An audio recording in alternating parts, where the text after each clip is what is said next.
2023년 생활 전문 스포츠 지도사 2급 운동역학 기출문제 해설 시작하겠습니다. 자, 운동역학 1번. 운동역학의 내용으로 적절한 것은 매년 나오는 문제죠. 이거는 정말 중요한 문제고 우리가 쉽게 맞출 수 있는 그러한 문제예요. 1번. 스포츠 현상을 사회학적 연구 이론과 방법으로 설명하는 학문이다. 아니죠. 이러한 느낌은 사회학적 연구 이론, 그러니까 뭔가 사회학에 해당될 수 있겠다, 이러한 느낌이 들으셔야 돼요. 그쵸? 2번.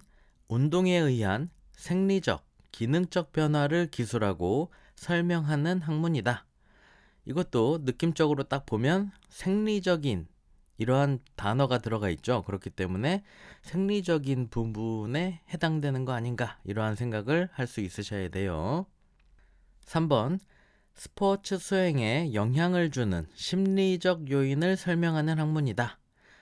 마찬가지죠. 이것도 심리적인 부분, 심리학에 대한 내용인가 라는 생각이 들 수 있으셔야 되는 거예요. 그쵸? 4번. 스포츠 상황에서 인체에 발생하는 힘과 그 효과를 설명하는 학문이다. 그쵸? 운동역학은 뭐예요? 스포츠 상황에서 인체에 발생하는 힘, 그리고 그 힘의 원리, 그 효과에 대해서 설명하는 학문이죠. 그래서 어렵지 않게 맞출 수 있는 문제입니다. 그래서 1번의 정답은 4번이 됩니다. 2번. 근육의 신장성 수축이 아닌 것은 신장성 수축, eccentric contraction을 말하는 거죠. 1번. 스쿼트의 다리를 굽히는 동작에서 큰 볼기근, 대둔근을 얘기하는 거죠. 대둔근의 수축. 맞죠? 다리를 굽히는 동작에서 대둔근이 늘어나는 형태의 수축이 일어나기 때문에 맞는 설명이 되는 거고, 2번. 팔굽혀펴기에 팔을 펴는 동작에서 위팔 세갈래근, 상완 삼두근을 의미하죠. 상완 삼두근의 수축. 아니죠. 이거는 팔굽혀펴기에서 팔을 펴는 동작은 단축성 수축이 되는 거죠. 팔을 굽히는 동작에서 상완 삼두근이 늘어나는 형태의, 길어지는 형태의 근수축, 즉 신장성 수축이 일어나게끔 되는 거죠. 팔을 굽혔을 때 신장성 수축이 일어나야 된다. 그렇기 때문에 틀린, 잘못된 설명이 된다. 정답은 찾았지만, 그쵸? 2번이라고 정답은 찾았지만 그래도 3번과 4번을 빠르게 훑고 지나가는 게 좋습니다. 혹시라도 더 잘못된 설명이 있는지 확인을 해봐야죠. 3번. 턱걸이에 팔을 펴는 동작에서 넓은 등근, 광배근의 수축. 팔을 팔을 펴는 동작에서의 광배근의 수축은 뭐예요? 신장성 수축이죠. 올바른 설명이 됩니다. 그쵸? 4번. 윗몸 일으키기에 뒤로 몸통을 펴는 동작에서의 배고든근, 복직근을 얘기하는 거죠. 복직근의 수축은 신장성 수축이 맞죠. 그래서 다 올바른 설명이 되네요. 이번에 틀린 거, 잘못된 거, 정답은 2번이 됩니다. 3번. 단위 시간당 이동한 변위를 나타내는 벡터량은 바로 속도라고 답이 나올 수 있으셔야 됩니다. 그쵸? 변한 위치를 나타내는 벡터량은 속도다라는 거를 바로 알 수 있어야 된다. 2번. 거리라고 되어 있죠. 거리, distance. 거리는 뭐예요? 리을자. 제가 본문에서 많이 설명을 드렸었죠. 거리 할 때 리을자는 스칼라 할 때의 리을. 기억나시죠? 그래서 거리, 스칼라. 이거는 여러분들 머릿속에 각인이 되어 있어야 하는 부분이죠. 그러니까 당연히 틀린 설명이 되는 거고, 거리는 뭐예요? 물체가 실제로 이동한 그 경로 그 자체죠. 그리고 당연히 스칼라량으로 표기를 하기 때문에 정답이 아닌 게 되는 거죠. 3번. 가속도. 가속도는 뭐예요? 단위 시간당 변화한 속도 그리고 벡터량이죠. 변화한 속도니까 당연히 속도하고는 다른 거죠. velocity하고 acceleration이라고 해서 의미 자체가 다르죠. 4번 각속도는 뭐예요? 각에 대한 속도. 회전하는 물체의 단위 시간당 각 위치의 변화이고 벡터량이죠. 각 속도니까 속도는 벡터량이죠. 그렇게 여러분들이 그 정의를 명확하게 알고 계셔야 풀 수 있는 그러한 문제죠. 참고로 알고 계셔야 되는 거, 변위 나누기 시간은 속도, 거리 나누기 시간은 속력, 이렇게 구할 수가 있죠. 즉 속도하고 속력에 대한 그 개념의 차이를 이해하셔야 돼요. 변한 위치, 즉 일직선으로 쭉 표시할 수 있는 그러한 부분을 우리가 속도라고 표현을 하죠. 그리고 속력은 어때요? 실제로 이동한 거리, 그쵸? 나누기 시간, 이렇게 구할 수가 있다. 비슷하지만 엄연히 다른 개념이다 라는 거 꼭 기억하시기 바랍니다. 4번 지면 반력기를 통해 얻을 수 있는 변인이 아닌 것은 1번 걷기 동작에서 디딤발에 가해지는 힘의 방향 구할 수가 있죠. 2번 외발서기 동작에서 디딤발 압력 중심의 이동 거리, 이것도 구할 수가 있죠. 3번 서전트 점프 동작에서 발로 지면에 힘을 가한 시간, 이것도 구할 수가 있죠. 4번 달리기 동작의 채공기에서 발에 작용하는 힘의 크기, 여기서 이제 채공기라고 되어 있는 거, 달릴 때에 발이 땅에 닿지 않는 그 상태를 얘기하는 건데, 이때 힘의 크기를 구할 수가 없죠. 당연히 지면 반력기는 지면이 신체에 가하는 그 반발력을 측정한 값이기 때문에 발이 지면에 닿지 않은 상태에서는 측정할 수가 없습니다. 그쵸? 그래서 어렵지 않게 풀 수 있는 문제인데, 제가 본문에서 항상 강조하지만 여러분들이 채공기 이러한 단어에 대한 의미를 모르면 문제를 풀기가 어려워지는 거죠. 그렇기 때문에 여러분들이 이 단어에 대한 걸 꼭 잘 알고 계셔야 돼요. 만약에 여러분들이 독서를 할 때든 단어에 대한 의미를 명확하게 알 수 없는 경우는 반드시 검색이나 사전 검색 같은 걸 통해서 그 단어의 의미를 명확하게 알고 넘어가는 게 여러분들이 공부를 제대로 하는 방법이 됩니다. 그래서 약간 번거롭더라도 반드시 그렇게 공부를 하시는 습관을 가지시는 게 좋아요. 이게 저도 이제 아이를 키우다 보면은 아이가 어떤 단어에 대한 정의를 물어보는 경우들이 많은데, 그거를 명확하게 설명을 해줄 수 있어야 되는데 그게 잘 안 되는 순간들이 있어요. 모르는 건 아닌데 설명이 좀 뭔가 모호한 경우들이 있단 말이죠. 그런 상황이 일어나지 않을 수 있게 여러분들도 단어에 대한 검색 같은 거를, 요즘은 편하게 되어 있으니까 바로 검색하면 나오죠. 그래서 반드시 알고 넘어가시기 바랍니다. 4번의 정답은 4번이 됩니다. 자, 5번 보시겠습니다. 인체의 시상면에서 수행되는 움직임이 아닌 것은 1번 인체의 수직축을 중심으로 회전하는 피겨 스케이팅 선수의 몸통 분절의 움직임.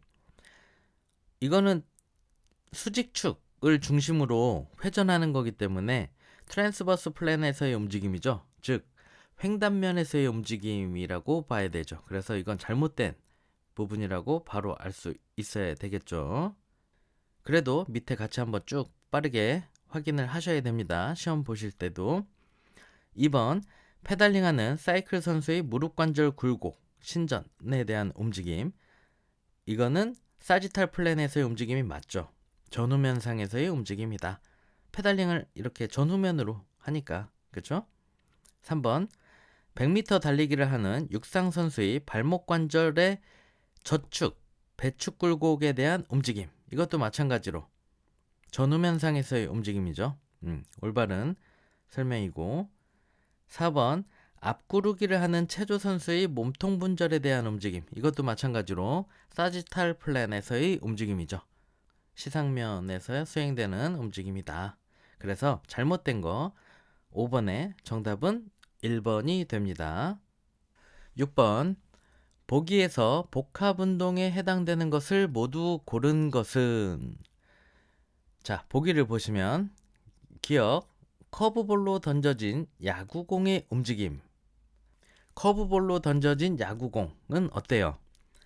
선운동을 하면서 회전운동을 하죠. 즉, 복합운동을 한다라고 볼 수가 있겠죠. 니은, 페달링 하면서 직선 구간을 질주하는 사이클 선수의 대퇴, 분절의 움직임.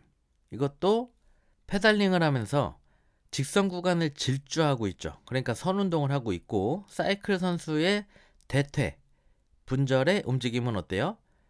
회전 운동을 하고 있죠. 그래서 이것도 두 가지 운동을 다 하고 있기 때문에 복합 운동을 한다라고 볼 수가 있겠죠. 디귿, 공중 회전하면서 낙하하는 다이빙 선수의 몸통 움직임. 공중 회전을 하는 거는 각 운동이죠. 회전 운동. 그쵸? 그리고 낙하하는 다이빙 선수의 몸통은 뭐예요? 선 운동을 하는 거죠. 그래서 이것도 복합 운동을 하고 있다라고 바로 알 수가 있죠.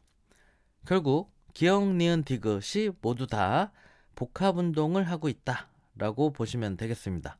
그래서 6번의 정답은 4번이 됩니다. 7번 인체 무게중심에 대한 설명으로 옳은 것은 단 공기저항은 무시함. 이제 뭐 이것까지 꼭 여러분들이 시험 문제를 풀 때 다 읽으실 필요는 없습니다.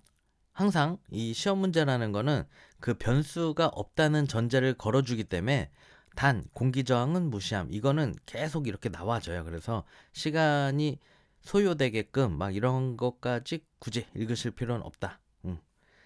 이러한 어떤 변수는 없다라는 조건을 걸어준다 항상. 그렇기 때문에 그냥 바로 문제를 풀어 나가시면 됩니다. 1번 무게중심은 항상 신체 내부에 위치한다. 아니죠. 신체 외부에 위치하는 경우도 있죠. 그래서 틀린 설명이고 2번 체조 선수는 공중 회전하는 동안 무게중심을 지나는 축을 중심으로 회전하게 된다. 그렇죠. 이거는 올바른 설명이죠. 3번 지면에 선 상태로 팔을 위로 올리면 무게중심은 아래로 이동한다. 아니죠. 위로 이동하게끔 되는 거죠. 그래서 이것도 잘못된 설명입니다. 4번 서전트 점프 이지 후 공중에서 팔을 위로 올리면 무게중심은 위로 이동한다. 서전트 점프 이지 후에 공중에서 팔을 위로 올리면 무게중심은 바뀔 수가 없는 거죠. 그래서 이것도 잘못된 설명이 됩니다. 그래서 7번의 정답은 2번이 됩니다. 이 7번의 인체 무게중심에 대한 내용, 이것도 시험에 매년 나오는 부분이에요. 그래서 지금은 뭐 시험도 많이 진행이 됐고 해서 어떤 문제가 시험에 나오는지는 이제 명확하게 거의 보일 정도로 매년 세부적인 어떤 내용에 대한 변화만 있을 뿐이지 그 부분에서 문제가 나온 거는 너무 이제 명확하다라고 볼 수가 있죠. 뻔하다. 나오는 문제가 뻔한 것들이 나온다라고 보입니다. 그러니까 여러분들도 제 책에 성 PT 책에 초록색 글씨로 되어 있는 거 위주로 꼭 잘 보셔서 여러분들이 잘 알고 계신다면 어렵지 않게 합격을 하실 수가 있으실 겁니다. 8번 농구 자유투에서 투사된 농구공의 운동에 대한 설명으로 옳은 것은 가로에 있는 단 공기저항은 무시함. 요거는 읽지 않고 바로바로 문제를 풀어 나가셔라 라고 제가 아까 말씀을 드렸었죠. 1번 농구공 질량 중심의 수직 속도는 일정하다. 아니죠. 일정하지가 않죠. 농구공 질량 중심의 수직 속도는 중력 가속도의 영향을 받죠. 우리가 살고 있는 이 지구는 중력 가속도가 계속 일어나고 있죠. 9.8m/s의 제곱. 그죠? 그래서 중력과 속도의 영향, 그리고 등가속도 운동을 하기 때문에 농구공 질량 중심의 수직 속도는 일정하지가 않다라고 알 수 있죠. 2번, 최고점에서 농구공 질량 중심의 수평 속도는 0m/s가 된다. 수평 속도가 아니라 수직 속도는 0m/s가 된다. 이렇게 돼야죠. 최고점에서. 그죠? 그래서 이것도 잘못된 설명입니다. 3번, 최고점에서 농구공 질량 중심은 수평 방향으로 등속도 운동을 한다. 그렇죠. 투사체는 수평 성분과 수직 성분에 의해 움직임이 결정이 되고, 수평 성분은 투사 시에 생성된 초기 속도로 등속도 운동을 하고, 수직 성분은 투사체에 작용하는 중력의 영향으로 등가 속도 운동을 한다. 이렇게 보시면 되죠. 그래서 올바른 설명입니다. 4번, 최고점에서 농구공 질량 중심은 수직 방향으로 등속도 운동을 한다. 이게 헷갈릴 수 있는데 등속도 운동을 하는 게 아니라 등가속도 운동을 한다. 이렇게 되어야 맞는 설명이 되겠죠. 그래서 잘못된 내용입니다. 8번의 정답은 3번이 됩니다. 9번, 그림과 같이 공이 지면에 충돌하는 상황에 관한 설명으로 옳은 것은, 여기도 전제가 붙었지만 시간을 아끼기 위해서 이 부분은 굳이 여러분들이 시험 문제를 풀 때 읽을 필요는 없다. 문제를 내기 위한 문제이기 때문에 전제가 이렇게 붙어줄 뿐이다 라고 보시면 됩니다. 1번, 충돌 후 무회전에 비해 백스핀된 공의 수평 속도가 크다 라고 되어 있는데, 백스핀된 공의 수평 속도가 감소하게끔 되는 거죠.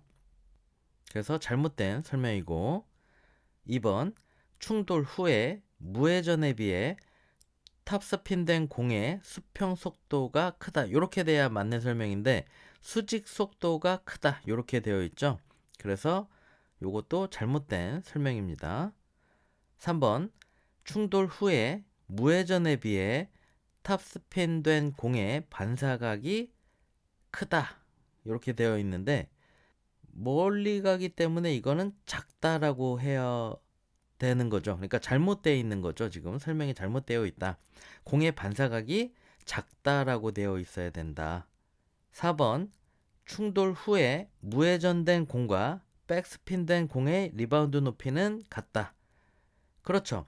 공의 그 회전 형태는 탄성 개수에 영향을 끼치지 않기 때문에 공이 이렇게 다시 튀겨질 때의 그 높이는 같다라고 되는 이 부분이 올바른 설명이 되겠네요. 그렇죠? 그래서 9번의 정답은 4번이 됩니다. 이거는 좀 문제가 쉽지 않은 문제예요. 그래서 여러분들이 문제를 푸실 때 버리셔도 되는 그러한 문제다라고 볼 수가 있습니다.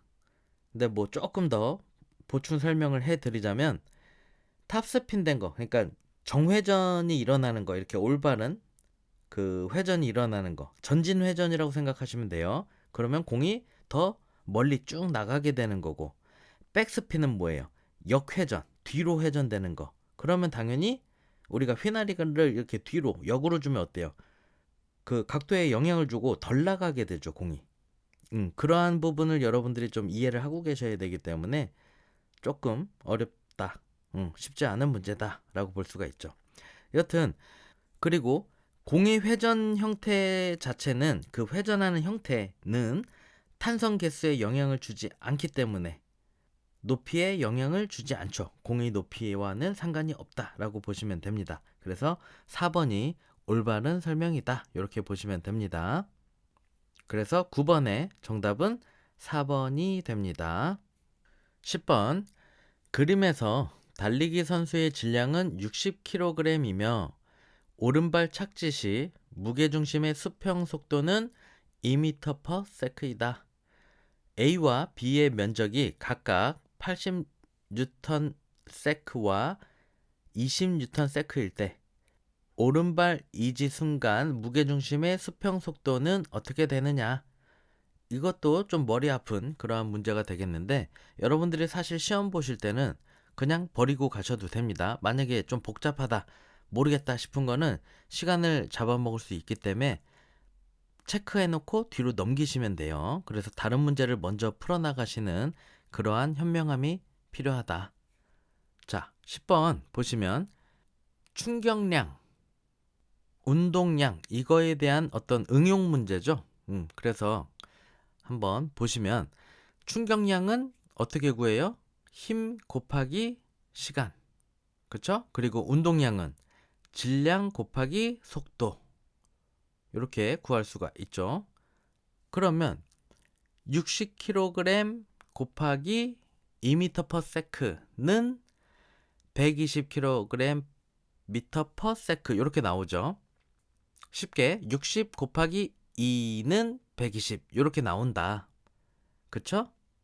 질량 곱하기 속도. 그쵸? 이렇게 보시면 그리고 충격량은 운동량의 변화량이죠. 여기 그림에서 보시면 이지 순간의 충격량은 충돌 후의 운동량 빼기 충돌 전 운동량으로 구할 수가 있죠. 80Nm/s가 A 면적이고 20Nm/s가 B 면적이죠. 그렇게 보시면 80 빼기 20은 60 이렇게 나오죠. 그러면 운동량은 120 더하기 60을 하면 180 이렇게 나오게 되죠. 거기서 수평 속도를 구해야 되니까 180 나누기 60을 하면 3m/s 이렇게 나오게 됩니다. 그쵸? 그래서 10번의 정답은 1번이 됩니다.